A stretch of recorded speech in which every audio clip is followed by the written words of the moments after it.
Hey everybody, this is Larry. This is day 16 of the December Leetcode Day Challenge. Hit the like button, hit the subscribe button, join me on Discord. Let me know what you think about today's problem.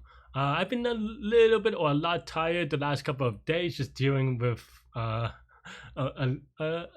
giant mice or a giant mouse or a small rat that was inside my apartment. Unfortunately, but I did get it out. Maybe there's a story there. I don't know. I've been posting about it on Instagram, so I don't know if you want to hear the story there. So I've been way much not sleep. Like I've been up for like I don't know 30, 40 hours or something like that. So but that's it. I just took a nap, so I feel a little refreshed, not that tired, but not that great, but not that tired. So we'll see how that goes. Anyway, hope y'all are excited about that story. But today's farm is 310 minimum height trees. So okay, tree is under a graph with okay, we know what a tree is, I think. So minimum height trees. So we turn those with minimum height. Okay. First thing I would do is look at n, and n means that we cannot choose n square. So the naive version would be the n square, where just for every node, make it a root and then see how it goes. And then that means that we have to think about this in a smarter way. But you can, yeah, I mean, I think you can still, I think you can do this in two depth first search, or breadth first search. I guess doesn't really matter. Because then you would have visited every edge. You have visited every edge in both direction. Maybe three depth of search. Well, three of you start from any node. So what I would maybe consider doing is start on any node, get to a leaf, and then on that leaf go one way and then maybe the other way. So that's my upper bound, right? I don't know if I can do better than that, but in terms of the number of passes, but that's my current working theory, though I don't know if that's true. Let's see. But I think you can, in either case, yeah, in either case you can do essentially a memorization on this. That seems a little bit tricky. Maybe not. I don't know. Maybe there's a smart way of doing it. I'm blanking out right now from the lack of sleep. But what I was going to do is that basically, okay, let me restart a little bit. So the formulation on my head is that I'm trying to do a depth first search because the another way of saying this problem is that find a node in which the distance to all the nodes are minimized. Maybe I guess, yeah, okay, maybe I guess it does say that, right? So in that case, you, for example, here we're given this tree. You can say that we do a recursion, right? Like 3 going to 0. What is the what is the farthest path going that way, and then 3 going to 1, what's the first path going down, dot, and all these things you could memorize, and then that should be good. And a naive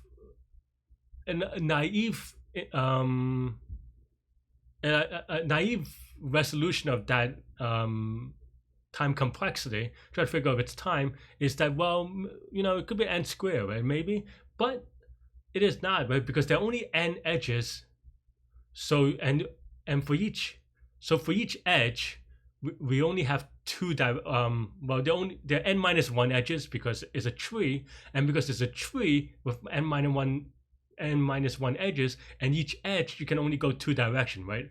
In this, like up or down, for example, roughly speaking, right?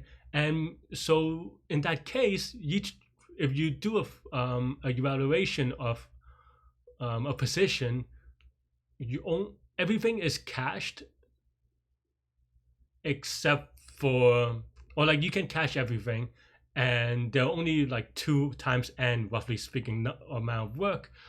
So that would be linear time, and that's what we're gonna do.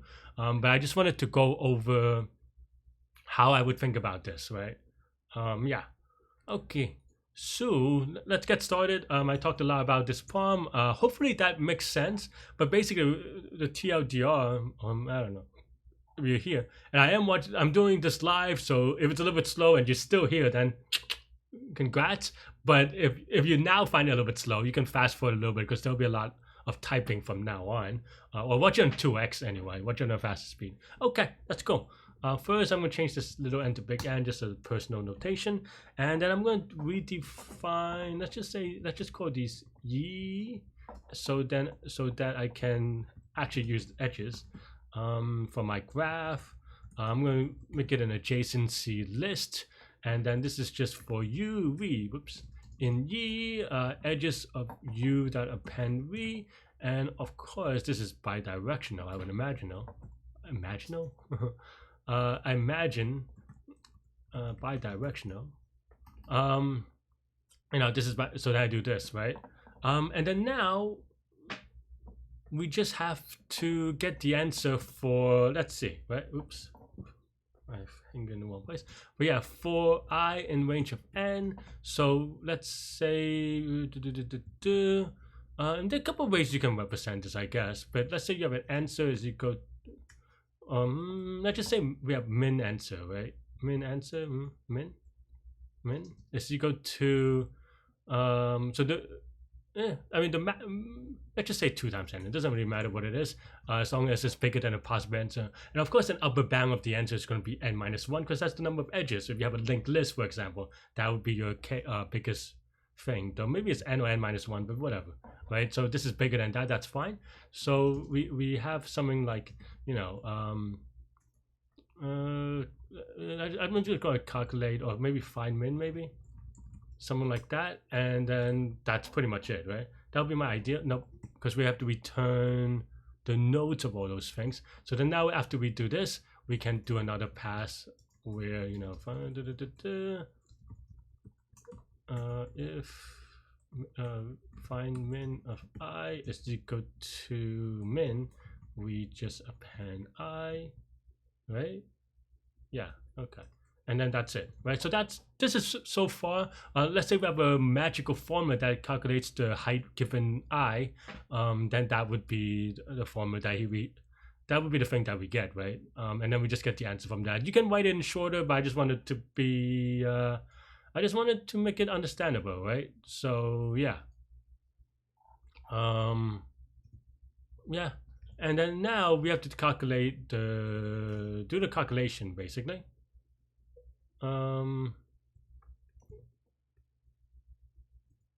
Yeah, and then now here we go calculate I index, maybe just a little bit curious. So what is the so now we have to figure out right, what is the minimum height tree given this is the index? Well, the minimum height tree given this index is that for yeah, so we go height is equal to, again, this is just a big infinity like number. Though maybe it doesn't work for one node, so maybe we have to be a little bit. No, I mean, what is one node? Maybe we need a better answer for this for one node, but I guess it doesn't really matter because you're not returning the height.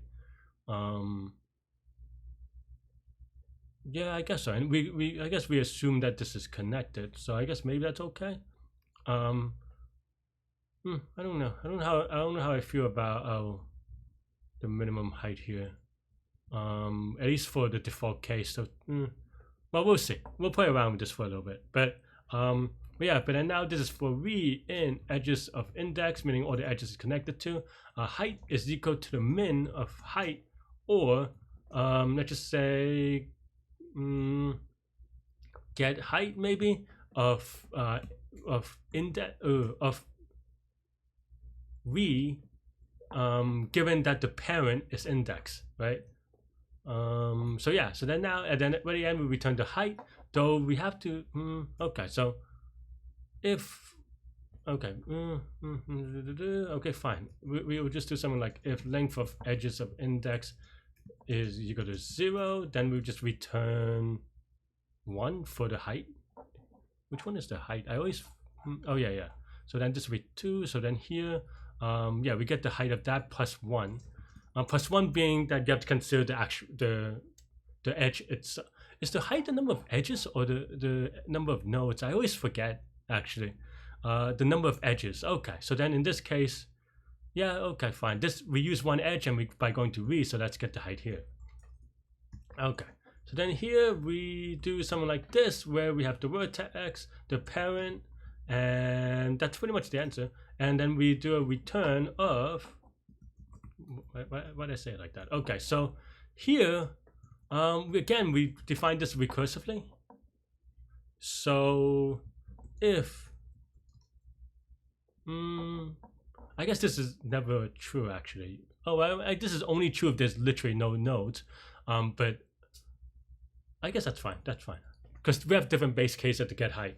So now we can do something like so what is the base case? The base case is if this is a leaf.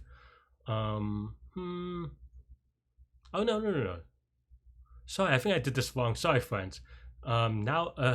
Okay, I think I confused myself a little bit with min because we're trying to. From my head, it was just trying to get to the minimum height, but actually, the actual definition of the height is actually the max height, right? And what I mean by that is that given this is given the root is 3, for example, you take the max of all the children, which is 0, 1, 2, 4. I'm clicking here though; it doesn't highlight for some reason.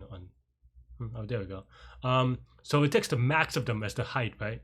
So yes, I think this is actually correct. So then now we don't have to worry about this base case as much, and the height for one node is going to be 0. So that's prettier, because yeah. And then actually, now that I think about it, now from this, no, it's fine. Maybe I'll make it more explicit this way. Okay, so then now we do the same thing, right? The height is 0 for re in edges of whoops. Let's just say this is current.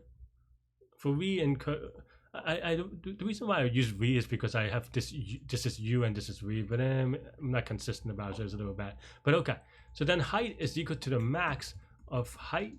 Get height. Re current plus 1.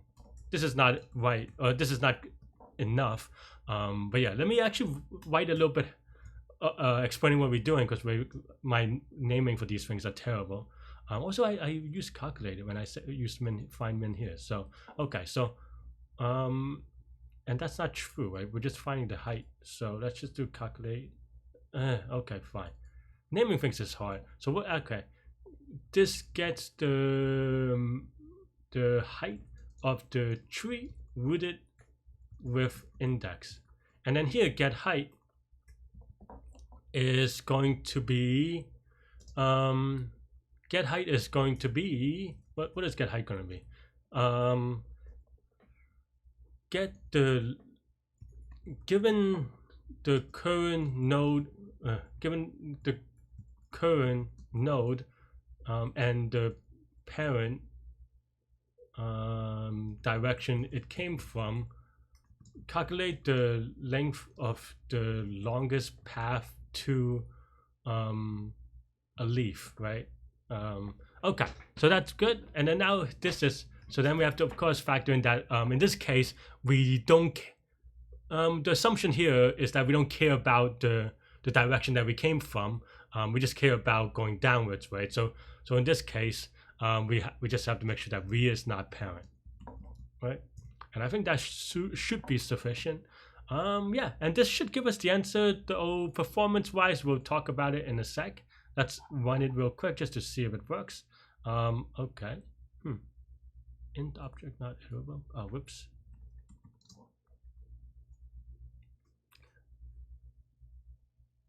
Find min. Oh, Larry, copy and paste. Of course, this is only a browser type thing because in VS Code or something, you know, you could there's a refactor button. So this is accepted this is accepted for the example cases, but this is gonna be too slow, right? As we said, because there are n nodes, and for each node we do essentially a depth first search of the tree, and the depth first search of the tree is going to be O of n time, and so therefore there's n iteration of n time, so we get n squared. So what can we do? I mean, I kind of already talked about it, so this should not be a spoiler. But if you can always you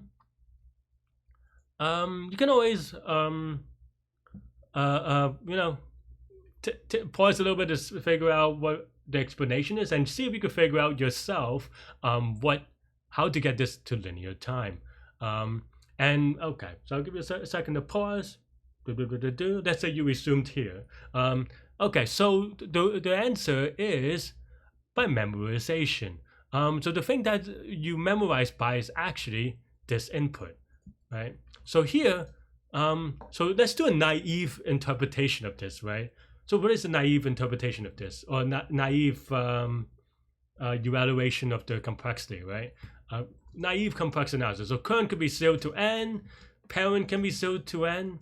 So this means that possible inputs is equal to O of n squared, right?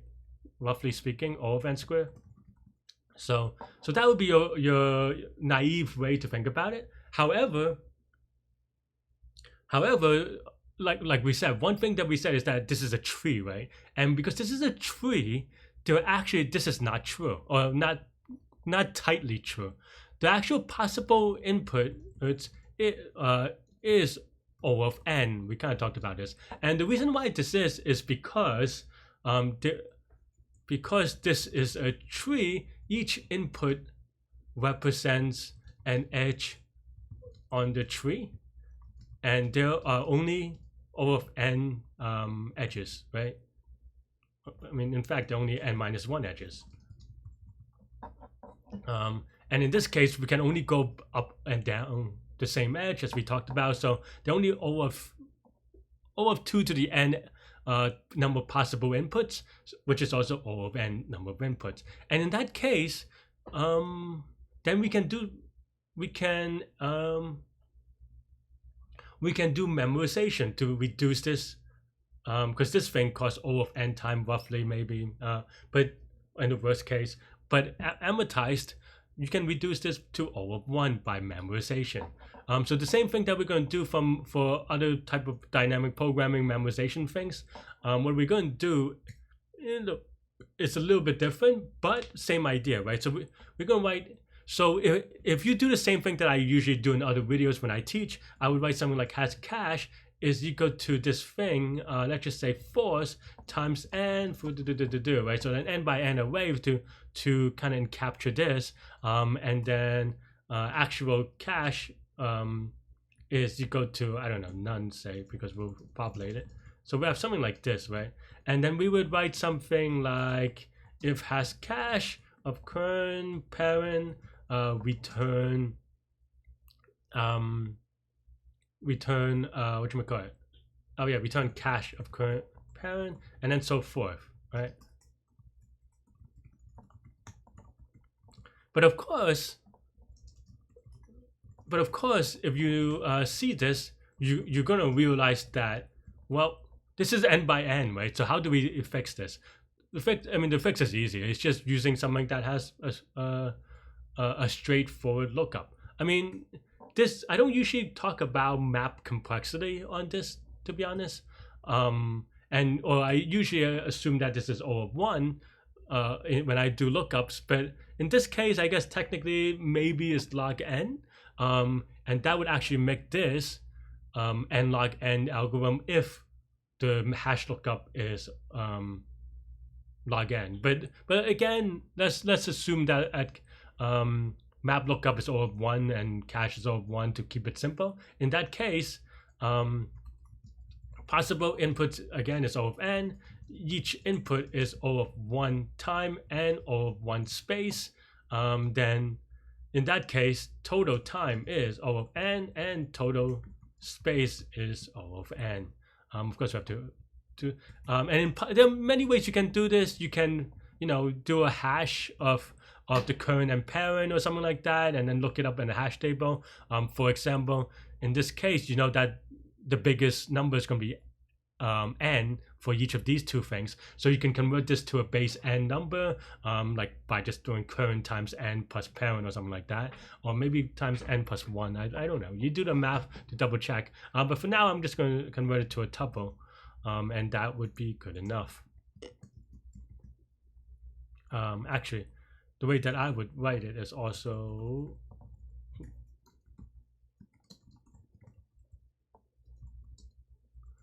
yeah, and then we set it here as well.